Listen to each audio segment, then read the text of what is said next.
Hi folks, time for another book haul. So these are in keeping with my self-imposed January book buying moratorium. It's kind of like a dry January but for books, a book annuary. I haven't bought any books so far. It's the 7th of January today, so I'm 1 week book sober. Good for me, I think. However, I do have a bunch of books here which I bought in December, which will be definitely 1, possibly 2 book haul videos worth. We'll see how I go, see how long this first half takes. So this first bunch are all hardbacks that I bought mostly in a single sitting binge buying frenzy on eBay when I was left in charge of the internet for the evening and had at it. So let's go through them and you will see. So first up is Gregory Benford's In the Ocean of Night, which is the first book in the Galactic Center series. Let me put my coffee down. You can see, unfortunately, so it's in pretty good condition overall.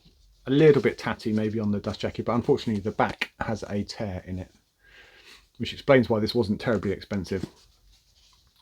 It was shipped from the US, all the way from California, in fact, and so it took 2 or 3 weeks to appear.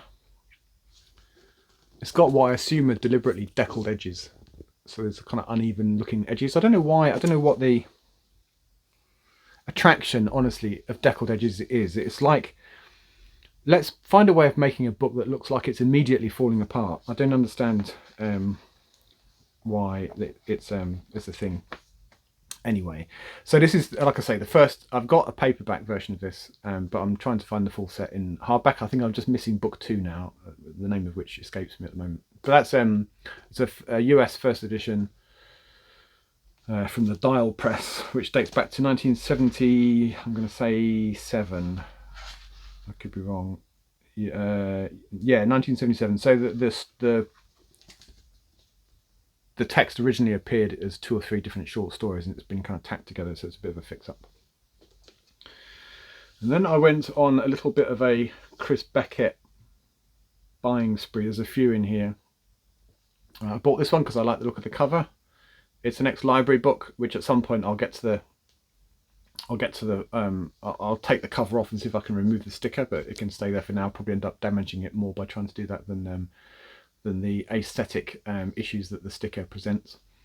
So it is a library book, so it has got the usual kind of library gubbins in it. This book was withdrawn after, so it was taken out twice in 3 years at least. So this one is set in South America. Ben Ronson, a British police officer, a British cop, arrives in a mysterious forest to investigate a spate of killings of duendes. These silent, vaguely humanoid creatures with long limbs and black button eyes have a strange psychic effect on people, unleashing the subconscious and exposing their innermost thoughts. So yes, Beneath the World, a Sea. I like the cover. I'm sure the story is good too, but I like the cover. I'm talking of covers that I like. It's another eye-catching one. 2 tribes go to war. One is all that you can score. I think it's important to remember that. I don't think this book is based on the song. It has the whiff of a post-Brexit novel. So this is set in the future. A historian in the bleak, climate-ravaged 23rd century, it's Zoe's job to record and archive the past, not to recreate it. But when she comes across the diaries of Harry and Michelle, who lived 200 years previously, she becomes fascinated by the minutiae of their lives and decides to write a novel about them, filling in the gaps with her own imaginings. So Harry and Michelle meet just after the Brexit referendum. Despite their different backgrounds, one voted leave, one remain, they're drawn to each other and begin a relationship. And from her long perspective, the way Zoe sees their world is somewhat different from the way we see it now. So this becomes a reflection on the way our ideas are shaped by class and by social circumstances, and how they change without us even noticing. It explores what divides us and what brings us together, and it asks where we may be headed next. So that's interesting. So intriguing, nice bright cover. It's in pretty good condition. All of these books cost me somewhere between £3 and £5, so they were pretty inexpensive. That's each, not all of them. Don't be silly. So there's another Chris Becket, Mother of Eden, which is the second, I think, of the Eden trilogy. So I found the first one in a paperback. Yeah, so Dark Eden, and I was looking for the following two books, and I found this one. I think this is the second. Yeah, I think so. So it's in really nice condition. A little bit scuffed at the bottom, just kind of creased really, just from shelf wear, but otherwise it's in good nick. It's solid. And this dates back from 2015. I really don't know much about either of them, so we'll have to get, once I've acquired the third book, I shall get round to reading at least the first one and see how I get on. But allegedly it's pretty good. And then I've got, in my continuing mission to acquire the entirety of Adam Roberts' back catalogue in hardback, I've got Polystom, which is a science fiction book, one of his typically standalone or singleton books. I find the very notion of these superb barren mountains of fire hanging in nothingness, literally nothingness, to be poetic and engaging to the highest degree. So among all of his Uncle Cleonicle's notions, his explanation for the stars has always just seemed too fanciful to be true to Polystom, the 50th steward of Enting. Yes, his uncle invented the computational device, the greatest work of man, the summation of human knowledge. But surely everyone accepts that the air between the planets is without end. How could there be nothing beyond something? Where would air end and nothing begin? This was but one certainty in a universe of certainties for the 50th steward of Enting. Polystom is certain that his new wife will love him, certain that his servants respect him, and certain that war will bring him the glory that he's been looking for. The death of his uncle is only one of the first shocks to his comfortable view of life. So I'm not sure if this is set in the far future of Earth, or if it's set on some kind of alien planet with a entirely different civilization. It has the sound of a far future kind of dying Earth type thing, but really I don't know. So one to read. It sounds interesting. Again, I've only read one of Adam Roberts' many books from the last 20 odd years, and I enjoyed that, so more to do. And I've also got Saturn Run by John Sanford and somebody called Catine. Catine. I don't know how the chuff you pronounce that. It sounds unbelievably pretentious to me. Catine. So John Sanford's a bit of a thriller writer, I think. So it's a kind of mashup of a thriller writer and a science fiction writer, and has the following statement of support from none other than Stephen King. Terrific story, fast, scientifically believable, and peopled by characters who become good friends. So this is set in the nearish future, about 40 years hence. As an anomaly from a space telescope, something is approaching Saturn and decelerating. Space objects don't decelerate, but spaceships do. So it's like a first contact type thing. It's a bit of a race to the Chinese to get to with the Chinese to see who gets there first. So Catine, if that's how you pronounce it, is an internationally known photographer and expert on photographic printing, and he holds a degree from Caltech in English and physics, and is the author of more than 500 articles, columns, books and manuals. A celebrated member of the science fiction community, he lives in San Francisco. So I don't know what role he played in the writing of this, whether he was just the ideas guy or if he was co-writing it, I don't know.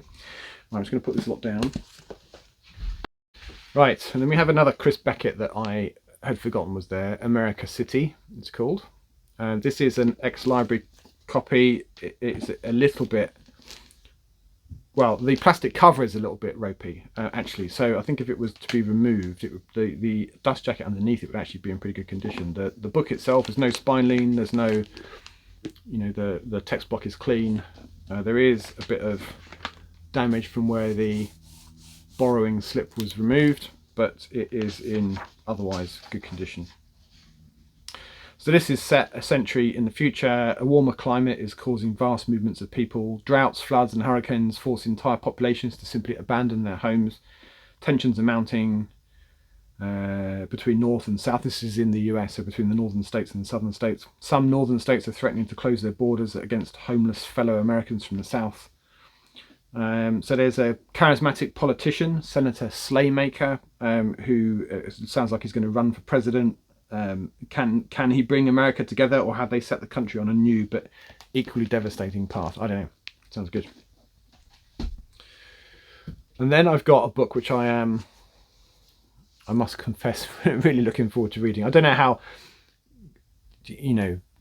whether it's truly quality science fiction book writing, but nonetheless, I like the premise of the story. So this is Out of the Dark, and there are two others that go with this. The second one's called Into the Light, and I forget what the third one's called. So essentially, as you can kind of tell probably from this thing here, it's not your average aircraft. It's an alien invasion, and humanity gets its butt kicked. Within minutes, half the population is dead from orbital strikes. So the aliens are thinking that this is all easy. We're going to conquer this planet and do whatever it is they're going to do. And there's sort of a small group of resistance trying to fight back. But what the aliens hadn't banked on is this is not actually revealed anywhere in the blurb or on the back, but I have subsequently been informed reliably. So on the basis that someone spoiled it for me, I'm going to spoil it for you. The aliens have not reckoned on the other intelligent occupants of Earth, the vampires. So this is basically a alien invasion vampire mashup, and I'm here for alien invasion vampire mashups. I'm looking forward to that immensely. So the vampires, who are usually hidden and minding their own business, kind of occasionally preying on humanity, are like, okay, we don't like the humans, but we like them a lot more than we like these aliens who are seeming to be trying to kill us. So let's have at it. Vampires in space. What could go wrong? I have heard that the writing leaves something to be desired, but for a popcorn page turner, I'm willing to sacrifice a bit of quality just to enjoy the ride. Then I've got this, The Cruel Stars by John Birmingham. Now, I noticed this because I've read books by John Birmingham in the past. There are 3 books that he wrote, which are essentially a time travel tale where a mid-21st century battle group, a carrier battle group, gets accidentally transported from the Pacific into the middle of the 1940s Pacific War with naval war with Japan, and all hell breaks loose. One of the modern battleships gets melded, kind of in cross formation with one of the 1940s American battle destroyers or whatever it is, and nobody knows what's going on. It's like really very silly, but great fun to read, and there are 3 of them. So this is by that guy. This is space opera. The Cruel Stars, it's called. This engrossing story of a species-wide fight for survival is recommended for all science fiction readers. So that's all of you, apparently. Centuries after their defeat, the enemy has returned with an overwhelming attack on the fringes of human space. On the brink of annihilation, humankind's only hope is a few brave souls who survived the initial onslaught. Commander Lucinda Hardy, thrust into our uncertain command of the Royal Armadillo Navy's only surviving warship, Booker 3, a soldier of Earth, sentenced to die for treason, whose time on death row is cut short by the invasion. Alessia, a young royal of the Mont Blanc Corporation, forced to flee when her home planet is overrun. Blah, blah, blah, blah, blah. So a bunch of people. These 5 flawed, reluctant heroes must band together to prevail against a relentless enemy at nearly impossible odds. For if they fail, the future itself is doomed. I haven't read those books that I described, the World War II / time travel ones. I read them. They're called, by the way, if you're interested, is the Axis of Time trilogy. Weapons of Choice is the first one, then Designated Targets and Final Impact. Like I said, a little bit silly, but great fun.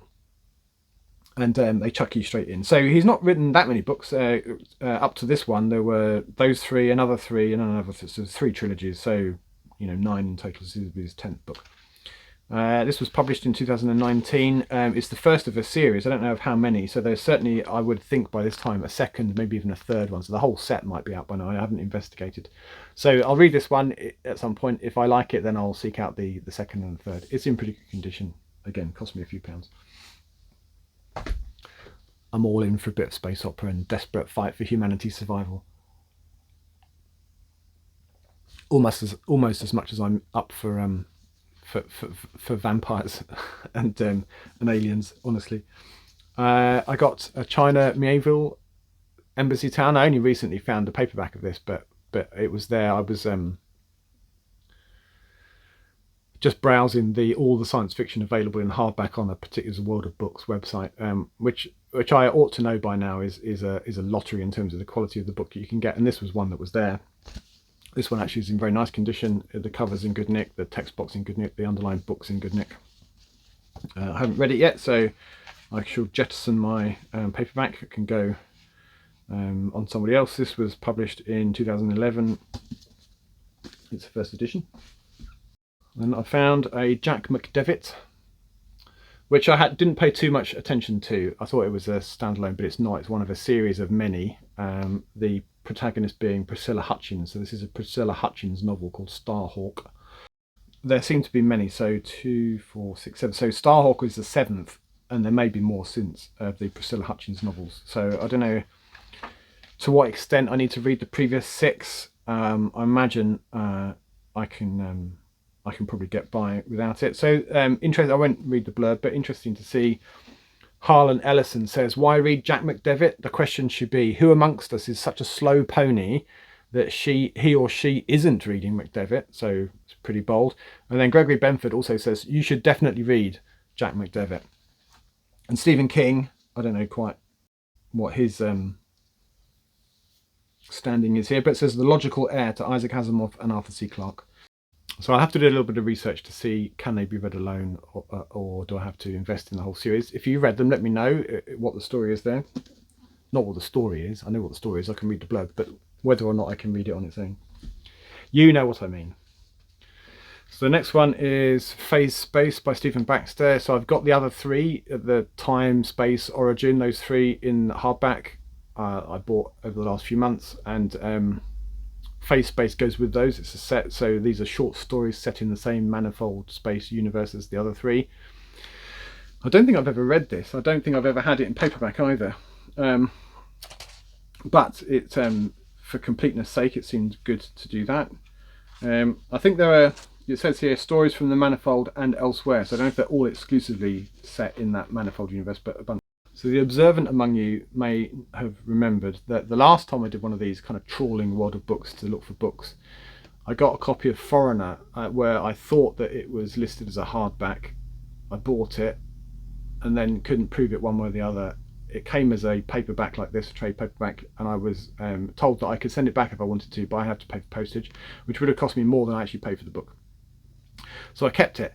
So I saw Foreigner listed as a hardback again, and I thought, oh, so just being too stupid to learn my lesson, which I have learned or failed to learn multiple times now. I went again. I thought, yeah, I'll have that. £4, whatever it was, for a first edition hardback of Foreigner. It came. It's another chuffing trade paperback. So I've now got 2 of these. Very tedious. I should know better.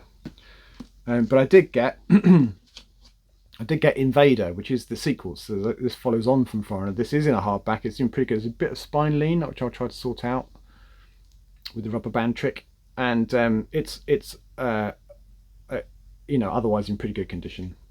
The text blocks may be a little bit yellowed, but it's okay. It's still pretty tight. The dust jacket's certainly in good condition. So those 2 come as a pair, one in hardback, one not, regrettably. And then another one, which I'm nearly certain I thought was a hardback, but isn't. Again, I can't be bothered to complain for the sake of £2 or £3, is Paul Macaulay, Cowboy Angels. So I've been hoovering up Paul Macaulay books, ideally in hardback, when I find them. So this is about parallel worlds. For 15 years, the version of America that calls itself the Real has used its Turing Gate, alternate reality technology, to infiltrate alternate Americas, rebuilding those wrecked by nuclear war, fomenting revolutions, and waging war to free others from communist or fascist rule, establishing a Pan-American alliance. Then a nation exhausted by endless strife elects Jimmy Carter on a reconstruction and reconciliation ticket. The covert operations are wound down and the Real begins to wage peace, etc., etc., etc. Is a kind of people rebelling against that notion, I think. So Cowboy Angels is a vivid helter-skelter thriller in which one version of America discovers the true cost of empire building, and one man discovers that an individual really can make a difference. So apparently this is Stargate meets 24. Stunning SF thriller. So I look forward to reading that. The one book of Paul Macaulay's that I've read I really enjoyed. The last one in this batch is Larry Niven and Joe Pornell's The Moat Around Murchison's Eye, which was published in the US as The Gripping Hand, so it's the same book. It's the sequel to Moat in God's Eye, which I think was published quite some time, nearly the best part of 20 years after the first one. Yeah, published in 1993, so 18 years in the making. This is the brilliant sequel to one of the most acclaimed science fiction novels of our time, The Moat in God's Eye, which was called by Robert Heinlein possibly, note the caveat, the finest science fiction novel I've ever read. Now, with an expanded vision and undiminished zest, award-winning authors Larry Niven and Joe Pornell return us to the moat and the universe of Kevin Renner and Horace Berry, of Rob Blaine and Sally Fowler. So I think it's got a bunch of the same characters in it. So I don't know much about the story. It doesn't really give much away in that blurb. But I enjoyed the first one. I have a suspicion that the second one isn't as well thought of, but I'm willing to give it a crack. I like their writing. It's a pair. I will do the rest of the books in a separate haul because this has already taken 20 odd minutes. So as always, thank you for watching. But until next time, goodbye for now.